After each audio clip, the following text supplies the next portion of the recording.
Today we are going to start lesson 2, the making of the missile man. ये हमारा chapter number 2 है class 8 का. It is very interesting one. In this chapter we will study about the missile man. Who was he? कौन थे वे? वह कौन था जो मिसाइल मैन बना और उन्होंने क्या स्पेशल क्वालिटीज़ थी, कैसे उन्होंने सरवाइव किया, कैसे उन्होंने अपनी लाइफ में सारी चीज़ें अचीव की और कैसे उन्होंने प्रेसिडेंट ऑफिस तक के अपना सफ़र तय किया. That was the whole story. इसके बारे में हम स्टडी करेंगे in this chapter. Okay, let us continue. Who was the 11th president of our country? क्या आप जानते हैं कि हमारे कंट्री, हमारे देश, दैट मीन्स इंडिया के 11th प्रेसिडेंट कौन थे? We have already seen the face or the picture in this chapter, so clearly we can understand that APJ Abdul Kalam. Okay, यही जो थे हमारे भारत के 11वें प्रेसिडेंट थे, राष्ट्रपति. What has he been before taking office as president? That means Rashtrapati Bhavan जाने के पहले, प्रेसिडेंट ऑफिस जाने के पहले इन्होंने क्या क्या किया है ना, उसके बारे में हम डिस्कस करेंगे. Why is he called the missile man? और इन्हें मिसाइल मैन के नाम से क्यों जाना जाता है या इन्हें मिसाइल मैन नाम क्यों दिया गया? स्टार्ट करते हैं lesson. Have you heard about the missile man who has put our country on the map of the scientific nation in the world? क्या आपने मिसाइल मैन के बारे में कुछ सुना है जिन्होंने हमारी कंट्री, दैट मीन्स इंडिया का नाम कहाँ पर रख दिया? साइंटिफिक नेशन में. कहाँ पर? On the map of the scientific nation of the world. संसार का जो साइंटिफिक नेशन, संसार का जो मैप है उसमें साइंटिफिक नेशन के रूप में हमारे इंडिया को उन्होंने आगे ले आया. यस, हाँ, he is none other than the 11th president of India. वह कोई नहीं बल्कि कौन थे? हमारे भारत के 11th प्रेसिडेंट थे अबुल पाकिर जैनुल आब्दीन अब्दुल कलाम, जिन्हें हम शॉर्ट नेम में APJ अब्दुल कलाम के नाम से जानते हैं. He comes from a middle class family. वे भी मध्यम वर्गीय परिवार से थे, मिडिल क्लास फैमिली से बिलोंग करते थे. But by virtue of his hard work, लेकिन उनके कठोर श्रम के कारण, एंड डिटर्मिनेशन, उनके दृढ़ निश्चय के कारण, उनके आत्मविश्वास के कारण, he has risen to the highest office of our country. उनके कठिन परिश्रम के कारण वो क्या हुआ? कहाँ तक पहुँचे? हमारी कंट्री के सबसे बड़े ऑफिस तक के पहुँचे, जो सबसे हाईएस्ट, सबसे ऊंचा दर्जा जिसको प्राप्त है, that means Rashtrapati Bhavan. You know, his father was a poor man. उनके पिताजी जो थे एक गरीब आदमी थे. From him Abdul Kalam learn to respect all religion. जिसके कारण, जिनसे उन्होंने क्या सीखा? सभी धर्मों का सम्मान करना सीखा.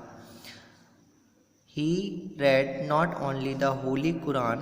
उन्होंने न केवल कुरान पढ़ी, जो कि मुस्लिम लोग कुरान पढ़ते हैं, you know, but also the Gita. उन्होंने साथ ही साथ गीता का भी पठन पाठन किया. उन्होंने गीता भी अच्छे तरीके से पढ़ी.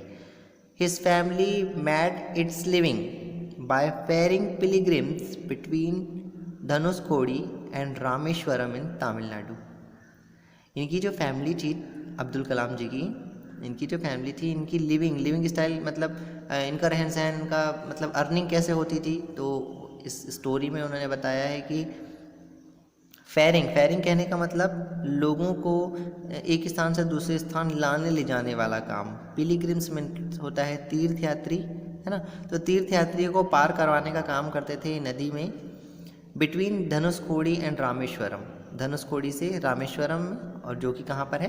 तमिलनाडु में है. But a devastating cyclone destroyed their boat. Devastating cyclone कहने का मतलब, साइक्लोन यानी होता है चक्रवात, डिवास्टेटिंग यानी होता है विनाशकारी. एक विनाशकारी चक्रवात तेज हवा के झोंके में आया और सब कुछ कहने का मतलब उनकी जो बोट थी उसको पूरा का पूरा तहस नहस कर दिया, तोड़ फोड़ डाला पूरी बोट को उस तूफान में. As a result the family lost its only source of livelihood. जीवन जीने के लिए जिससे उनकी अर्निंग होती थी, वह एकमात्र तरीका था जिससे उनकी अर्निंग हो पाती थी, वो भी इस डिवास्टेटिंग साइक्लोन के कारण पूरे तरीके से डिस्ट्रॉय हो गई थी।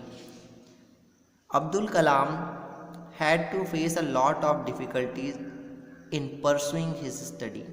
जब वो पढ़ाई कर रहे थे तो उन्होंने बहुत सारी कठिनाइयों का सामना किया अपने जीवन में। In order to help the family through the crisis means होता है संकट, परेशानी के समय में उन्होंने अपनी फैमिली की बहुत ज़्यादा मदद की। कलाम कलेक्टेड टैमरिन यानी होता है इमली, सीड्स यानी होता है बीज, यहाँ पर इमली के फलों को टैमरिन सीड से शो किया गया है। And sold them to a shop, वो इमली के फलों को इकट्ठा कर लिया करते थे पेड़ के नीचे से चुन करके और उन्हें दुकान में बेच दिया करते थे।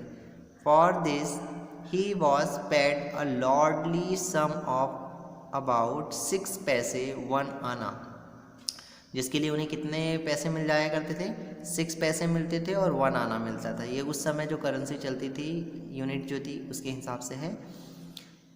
ही also collected a popular newspaper in Tamil में एक न्यूज़पेपर भी आता था जिसका नाम था Dinamani at Rameswaram railway station and helped his cousin यानी होता है चचेरा भाई, समुद्दीन जो उसके चाचा के बेटे का नाम था, कजिन ब्रदर के साथ में वो इसे क्या करते थे?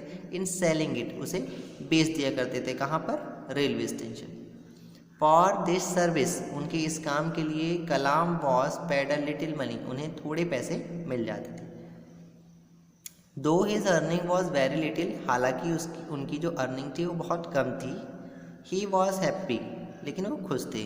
That he was able to care for his family, कि वो अपने परिवार की मदद कर सकते हैं और उसकी देख रेख भी करने में सक्षम थे। 8 स्कूल, अब स्कूल में क्या हुआ? He was eager to learn about everything. Eager means होता है उत्सुक, जैसे हम किसी चीज़ को लर्न करने के लिए, डांस हो, म्यूज़िक हो, राइटिंग कैसे बनाना है और जनरल नॉलेज की चीज़ें, या टीवी में हीरो हीरोइन हो, या पिक्चर में एंड में स्टोरी में क्या होगा, जैसे हम लोग एगर होते हैं, बहुत ज़्यादा जानने की इच्छा रखते हैं कि क्या होगा आखिर। तो वैसे ही अब्दुल कलाम का मन जो था वो हमेशा स्टडी में होता था, वो हमेशा हर एक नई नई चीज़ों को सीखने में बहुत ही ज़्यादा उत्सुक होते थे, जिज्ञासु प्रवृत्ति के थे। English, mathematics, science and Tamil were his favourite subject, ये उनके पसंदीदा सब्जेक्ट थे। इंग्लिश था, मैथ था, मैथमेटिक्स था, साइंस था और तमिल, है ना, क्योंकि वो तमिलनाडु में रहते थे, उनके फेवरेट सब्जेक्ट थे। ही वॉज रिटन, सॉरी ये वॉज नहीं लिखा है यहाँ पर, ही हैज़ है। He has written many poems in Tamil as well as in English. उन्होंने क्या हुआ, इंग्लिश में तो, तमिल में तो पोम लिखी हैं, तमिल में कविताएं लिखी हैं, साथ ही साथ अंग्रेजी में भी बहुत सारी कविताएं उन्होंने लिखी। He use to spend his time on the beach को जानते होंगे, नदी के किनारे जब पानी बहा करके, नदी का जो किनारा होता है उसे हम बीच कहते हैं, और वहाँ पर क्या होता है, नदी से बहाकर बहुत सारी मिट्टी आ जाती है ना, तो वो एरिया जहाँ रेतीला एरिया जो हो जाता है वो बीच कहलाता है। Whenever he saw a bird flying, जब कभी वो किसी पक्षी को उड़ते हुए देखते हैं, पक्षी कहाँ उड़ते हैं? स्काई में, आसमान में, है ना, तो पक्षियों को जब भी वो उड़ते देखते, he also wished to fly like it, तो उनकी भी ऐसी इच्छा थी कि मैं भी इन पक्षियों की तरह ही आसमान में उड़ूं, वो भी उड़ना चाहते थे पक्षियों की तरह। His passion for flying inspired Abdul Kalam to design SLV-3 satellite launched vehicle. उनकी इसी इंस्पिरेशन ने कि मुझे इन बर्ड्स की तरह उड़ना है, उनको डिज़ाइन करने का आइडिया आया कि वो SLV-3 सैटेलाइट लॉन्च व्हीकल को डिज़ाइन करें, तब उन्होंने इसे डिज़ाइन करना स्टार्ट किया। ही स्टडी टिल 10:30 PM डेली, वे रोज़ रात में 10:30 बजे तक के 10:30 PM तक के पढ़ाई करते थे। There was no electricity in his house, उनके घर में लाइट नहीं थी। सो ही